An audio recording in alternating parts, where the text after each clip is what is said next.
Vulnerability is not the most popular approach to life. I bet it isn't even in the top 10. But for us to live real and be authentic, we have to start with vulnerability.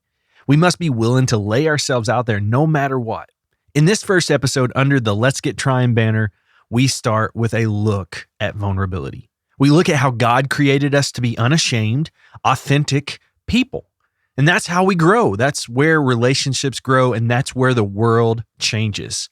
So let's live real, be authentic, and let's get trying. Let's Get Tryin is a podcast that challenges us to live real and authentic lives, no matter the journey we're on, from life to faith to even mental health. Host Aaron Lee presents the importance of never giving up. So let's get tryin' with Aaron Lee.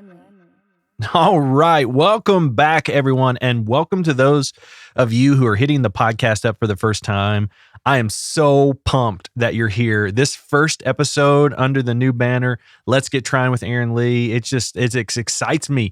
I love this new direction so much. And for me personally, it hits the core of the life I want to live. I'm continually learning how much people need authenticity. And aren't you guys tired of the garbage that we're being fed by the news and out there in the world? There's just so much negativity, and I hope that this is a time where we can take a stand against those things, a stand that I personally believe could change how both the world views things and how we treat one another. And so don't give up. We've got to hold this together. We've got to hold the line together, and we're in this together, and there is hope. Before we jump into today's topic on vulnerability, I'm excited to announce a new segment to the podcast. And instead of introducing it, I'll let the music do it for us. Here we go.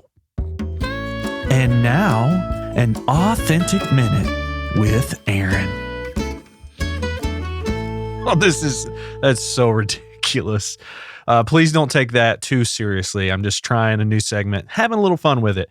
As you heard, it's an authentic minute with Aaron. This is a segment where we take a quick moment to share a quote, story, or encouragement to those of us who are seeking to live authentic lives. So today's authentic minute is a quote from one of my favorite authors, Simon Sinek. If you've been listening to the podcast, you've probably heard me quote him before. Here's what he says. Authenticity is more than speaking. Authenticity is about doing. Every decision we make says something about who we are. I love that quote for so many reasons, but I love it because it's about a lifestyle of authenticity, not just saying authentic things every now and again. The challenge for us, especially those of us starting out in this life of authentic living, is we have to shift our mindset. We have to change our thinking. And authenticity, it has to be something that is an opportunity to encourage others rather than something that we say. And by being authentic people, we encourage others to be authentic people. So let's hear that quote one more time. Authenticity is more than speaking. Authenticity is about doing. Every decision we make says something about who we are. So that's our authentic minute for this week. We'll continue these each week, and hopefully they'll be simple but challenging reminders for those of us who are trying to live real and be authentic. Well, as I mentioned, in this episode, we're talking about vulnerability. A couple of months ago, I did an episode on this topic, and it was called Fear of Vulnerability. And I want to be upfront with you, and I want to say that I feel like I approached that episode with the incorrect lens. I didn't look at it the right way. And if I want to be the leader and guide for us, I also need to be vulnerable about when I feel like I've fallen short. So ironically, I need to be vulnerable about vulnerability. And what I feel I got wrong in that episode was first that I was confusing authenticity and vulnerability. And I'm sure some of you are like, well, honestly, what's the difference, right? The difference is actually really important. And I mentioned this in the last episode, but authenticity is when our external actions match up with our internal values and feelings. So if you're battling against talking about someone behind their backs, but yet you still do it, that's not being authentic. But if you stand up against that, you are being authentic. Now, vulnerability, on the other hand, vulnerability is exposing your true self, the good and bad, in a way that's risky and relationally dangerous. When we practice authenticity, we are seeking to be real and not fake. When we practice vulnerability, we're being open to attack. And it just means that we're more raw and that there's more opportunity for attack. So I know this seems negative, but vulnerability isn't this negative word that we might view it as. It's actually how we were intended to live, and more on that in a minute. The hard thing about vulnerability, though, is that it's risky. But risk doesn't always end badly. It can change our lives for the good. For us to talk about vulnerability means that we've got to be able to say, I'm okay, I'm going to take a risk and put my protective guard down. It may backfire, but this is what I have to be willing to do. And here's the problem. We love to put vulnerability in a box. We think if it isn't a negative thing, then it isn't vulnerability.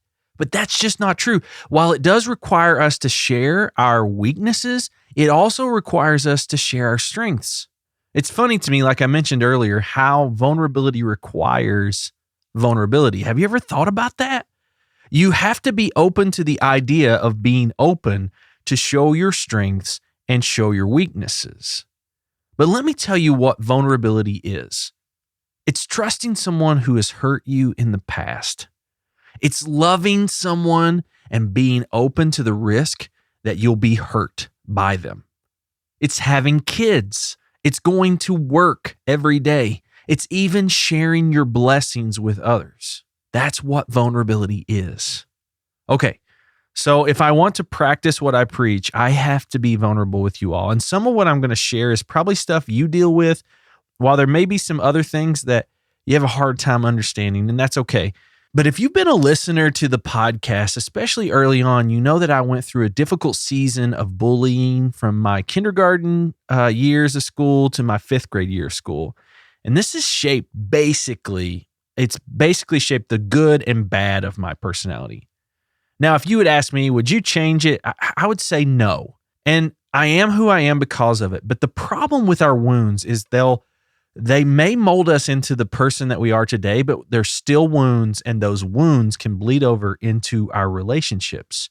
And they can be reopened and they can be widened based on how people respond to us. That's what makes vulnerability so hard, is we're exposing those wounds and the possibility of being hurt again.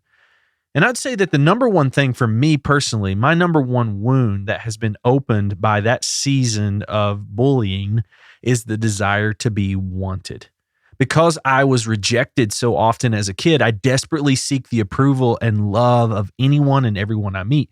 Even if I don't like you, I want you want me around. See, I know that is totally messed up. And my need to feel wanted is a monkey that I carry on my back even to this day. I'm currently 35, so for 30 years, I've lived with this guy on my back. And I'll say that it goes even further than just the desire for you to like me. It can be seen in my actions. Full transparency, though. I'm the guy who will say something inappropriate in front of other guys to gain their acceptance and feel wanted. I'm the guy who will overanalyze the way you're acting and assume that you're mad at me. And then in my paranoia, I'll try to buddy up to you to make sure that I'm not the one who caused you to feel this way. So see, it's hard for me. And it's funny how me telling you this stuff makes me feel shame. But I believe it's because shame doesn't want me to be vulnerable about it. All of this is my wound. Is it the right way to live? Absolutely not. Am I alone in these things like this? Absolutely not. We all have something. Shame is going to keep us from being vulnerable and authentic about it. And we'll talk more about shame in just a second. So I want to ask this question though. Are you willing to lay it out there to people you trust? Are you willing to acknowledge that maybe you haven't been living a very authentic life? You have to be able to ask the question, am I really showing externally what I value internally? So earlier I mentioned that we were created to be vulnerable. It's how we were intended to live. So here's what I mean by that. God did not intend for us to live ashamed. Shame is the enemy of vulnerability. Every single time you withhold vulnerability, you are reacting to some sort of shame. Let's take a look at a passage of scripture that is foundational in our understanding of how God created us to be vulnerable. In Genesis 2, we see that God created Adam and placed him in the Garden of Eden. God tells him, now listen, bub, you can have anything you want. You just don't eat from this one tree. That's it. Enjoy the party, live it up, stay out as late as you want, and just don't eat from the knowledge of good and evil fridge. So time passes, and God knew that it wasn't good for Adam to be alone, so he created Eve. Adam woke up from his sleep, and before his eyes was the most beautiful woman on earth. You get it? Anyway, and I'm sure what he says was, how you doing? For all my friends, fans out there. Just a couple of verses later, we find this verse. Now the man and his wife were both naked, but they felt no shame. That's Genesis 2:25. But they felt no shame. Simple, right? No big deal. But wait a minute. This is a big deal. Don't you see? I don't see many people, sane people that is, walking around my neighborhood naked, feeling no shame. Let's be real. There isn't much more vulnerable than to be naked in front of someone else. But why is that? Why does it make us uncomfortable? Why is it now awkward for me to take off my shirt at the swimming pool? It's probably because I ate too many Oreos, but never mind. Why do we use the tactic of picturing people in their underwear when we are afraid to get up on stage and talk? I believe it's because of the fall. The fall made us feel shame. It made us see vulnerability in a negative light. When sin entered the world, it said, hold up. You need to protect yourself. This is way too vulnerable. Now, don't miss the forest for the trees. I'm not saying you should go live on a nudist colony. We're talking about vulnerability and shame, not nakedness. When my anxiety is in DEFCON 1, shame is something that can really take hold of me. If I'm hurting, shame wants me to think that my anxiety is something that no one wants to hear about or that no one cares about. So in my shame, I try to hide what I'm feeling so that you won't judge me. Before Adam and Eve cracked open the knowledge of good and evil fridge, they weren't ashamed of the most vulnerable thing ever.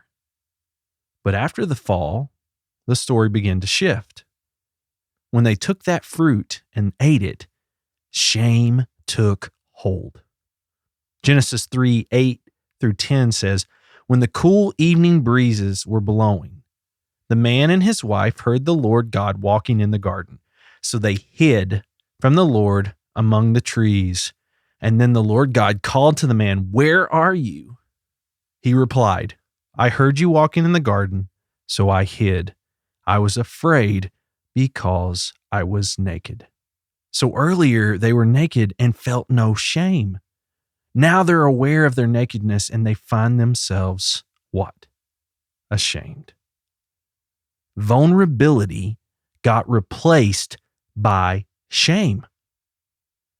So let me ask you this. Do you ever feel shame? If so, when? If not, are you sure?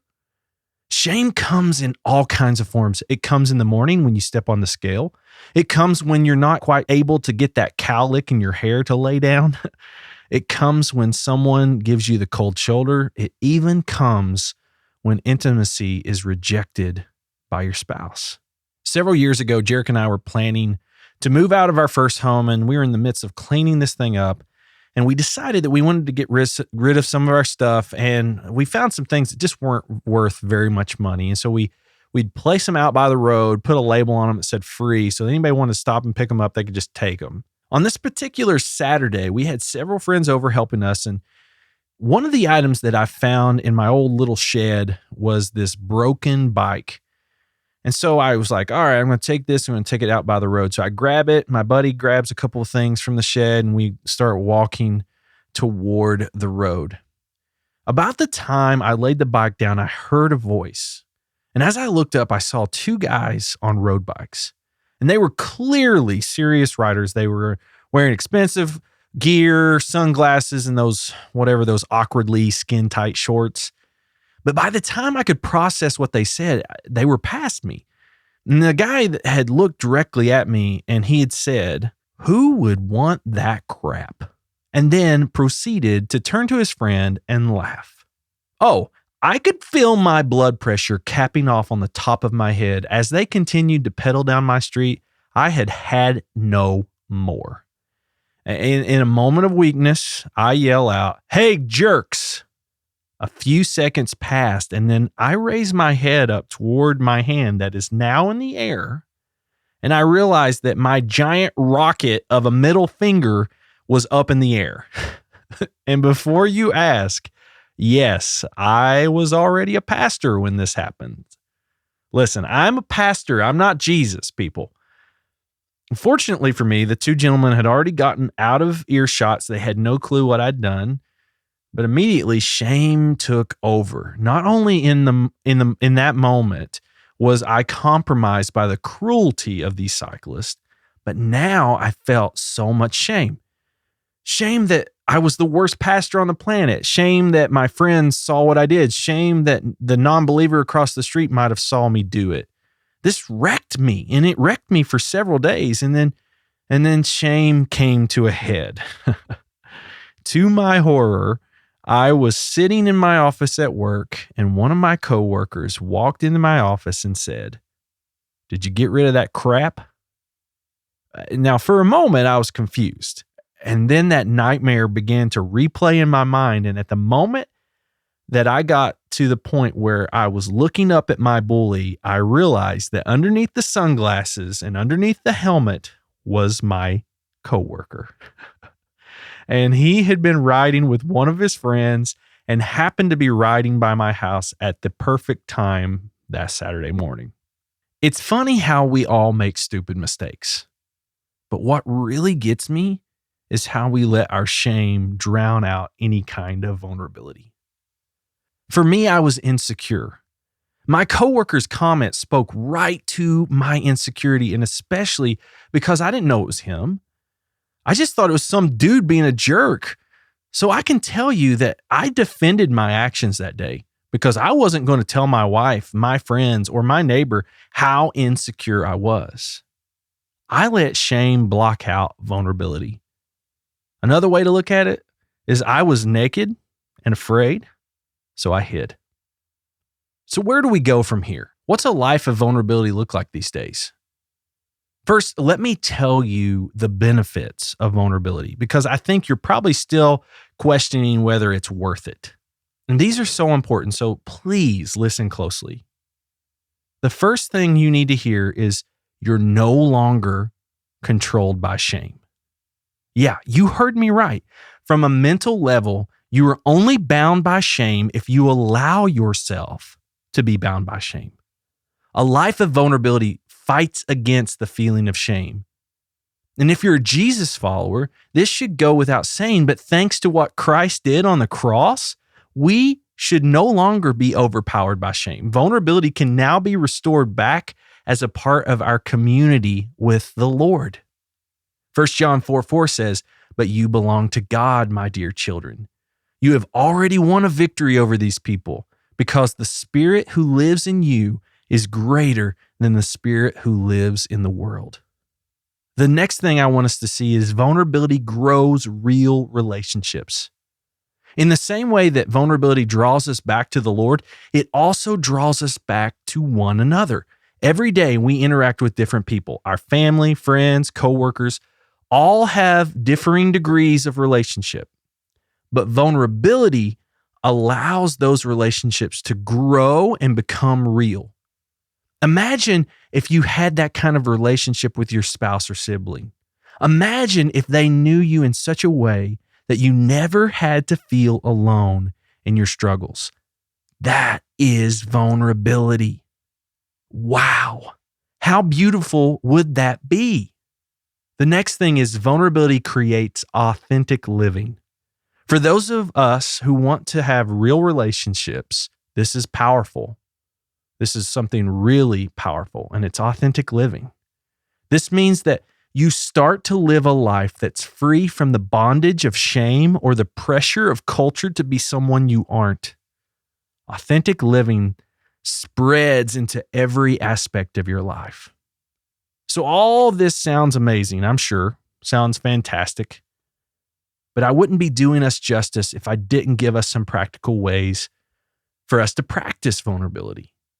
And hear me, it's going to take a lot of practice. It's going to feel real awkward and you're going to want to give up, but don't. This is way too important to life. The first thing we have to do is identify several people we trust that we can be vulnerable with. And I think it'd be great if those people spanned across your life. So one person from your family, one person from your friends, one person from your work. And this allows you to be focused in your vulnerability about specific things. I have this in my life, and man, does it help tremendously. The next thing we have to do is admit that you don't have all the answers. And boy, is this one hard. Within those vulnerable relationships, it's high time we acknowledge that we don't know the answers to everything. These are the places we throw off the world's pressures to know it all and embrace the uncertainty of things. There's actually freedom in uncertainty. So if you're talking to a person you trust about a specific situation that is really ruling you, then you need to name it. Say it out loud. Tell them, I don't know what to do. And the next piece of that is ask for help.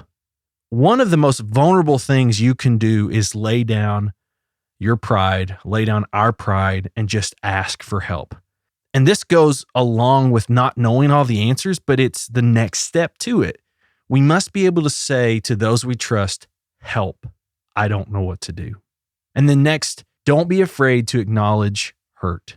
If one of those people you trust has hurt you, this can be a difficult thing, but it's actually a safer place for you to practice that vulnerability.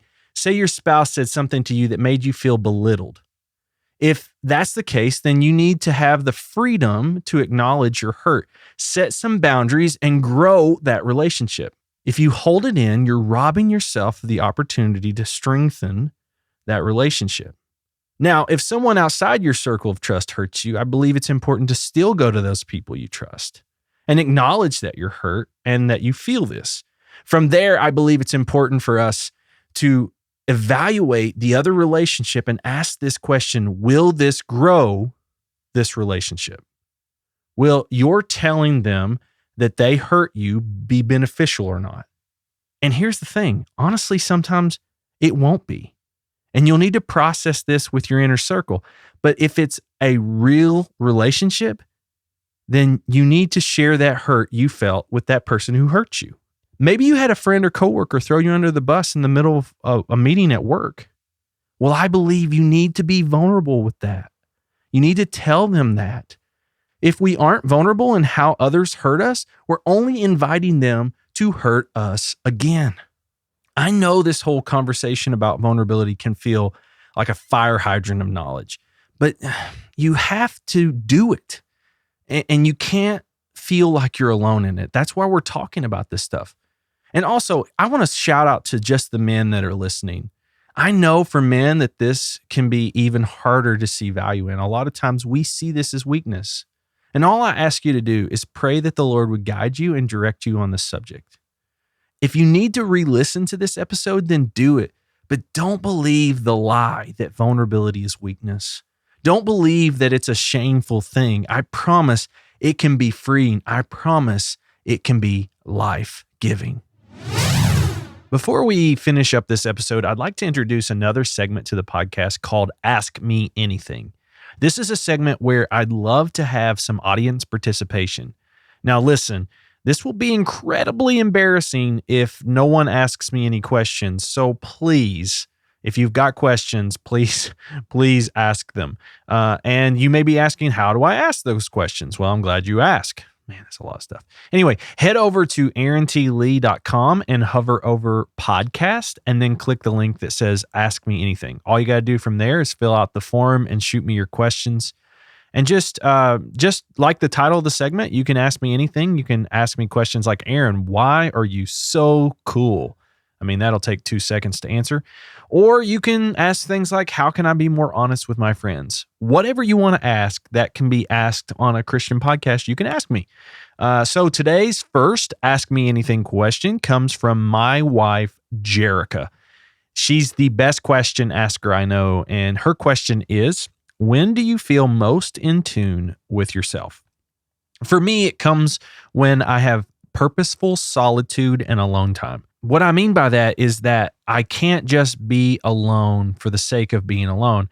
I have to shut off my phone, take off my Apple Watch, sit down with my Bible and a physical book or project where I work with my hands. And then I'm able to think. The Holy Spirit usually is able to steady my chaotic mind. And that's when I feel most in tune with myself. And I guess I would say it's when I feel peace, like I'm being the person I'm supposed to be. All right. Thanks, babe, for that question. Remember, I would really love for you to participate in this. So head over to aarontlee.com, hover over podcast, and click Ask Me Anything.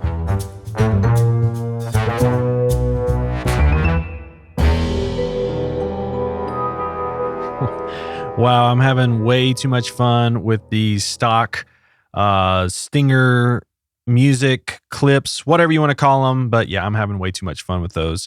Anyway, I hope you found this episode of the podcast helpful and encouraging to live real and to be authentic.